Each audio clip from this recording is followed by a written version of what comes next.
এক পাশে দোকানে চা বিক্রির ব্যস্ততা, আর এক পাশে বিদেশের মাটিতে বাংলাদেশের হয়ে খেলার মাঠে লড়াইয়ের চিত্র। অবাক হলেও এটাই সত্য, দুই গল্পের একই মানুষ তিনি। তার নাম রেহানা খাতুন। সাতক্ষীরার শ্যামনগরের রেহানার এটাই জীবনের গল্প। তার আগে বাংলাদেশের হয়ে তার লড়াই ও অর্জনের কথা জেনে আসি। চলতি মাসে চীনের দাঝুতে অনূর্ধ্ব 18 এশিয়ান কাপ হকিতে ব্রোঞ্জ জিতেছে বাংলাদেশ নারী হকি দল। ইতিহাসে হকিতে প্রথমবারের মতো পদক জয় করল লাল সবুজের বাংলাদেশ।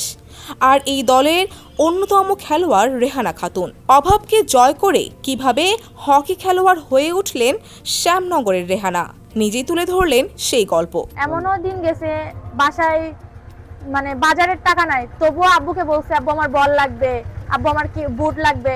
আব্বু কোনো না কোনো ভাবে ম্যানেজ করে আমাকে দিছে সবসময়ের জন্য। সাতক্ষীরাতে প্রথম হকি খেলা দেখি আমি বিকেএসপিতে ক্যাম্পে গেছিলাম ফুটবলের থেকে আমার যে হেড কোচ হকির, উনি হচ্ছে মাঠে নিয়ে আসে, হকি মাঠে নিয়ে আসে আমাকে 2-3টা টেস্ট নেয়। আচ্ছা 1 মাস পরে রেজাল্ট দিলে তখন আমি 2টাতেই চান্স পাই। ওখান থেকে স্যাররা আমাকে হকিতে নিয়ে আসে। প্রতিবন্ধকতা কম ছিল না, সমাজের নানা কটু কথার মুখোমুখি হয়েছেন রেহানা ও তার পরিবার।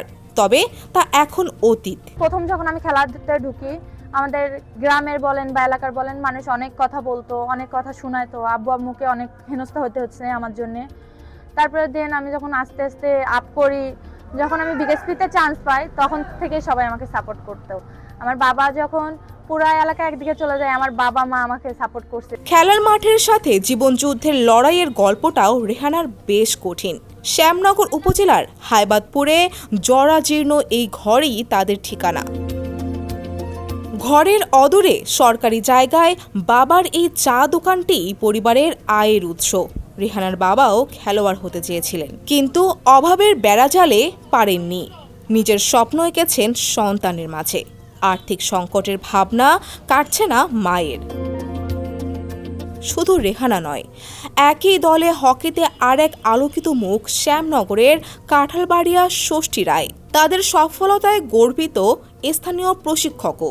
আমি একজন গর্বিত পিতা যে আমার সন্তান দেশের হয়ে খেলা করে তারা দেশের বাঘিনী হয়ে ফিরে এসেছে।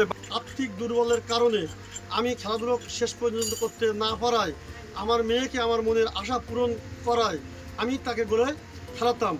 আমি আমার মেয়ের জন্যে অনেক ত্যাগ স্বীকার করেছি। সে একজন নারী, কেন সে খেলা করবে? এইভাবে আমি অনেক নির্যাতন হয়েছি। খুব কষ্ট হয়ে যাচ্ছে আমাদের দিন, আর কতদিন এভাবে দিতে পারবো কিনা বলতে পারতেছি। খুব কষ্ট, আমাদের কষ্টের মাধ্যমে যাচ্ছে, কিভাবে যে চালাবো তাও জানি।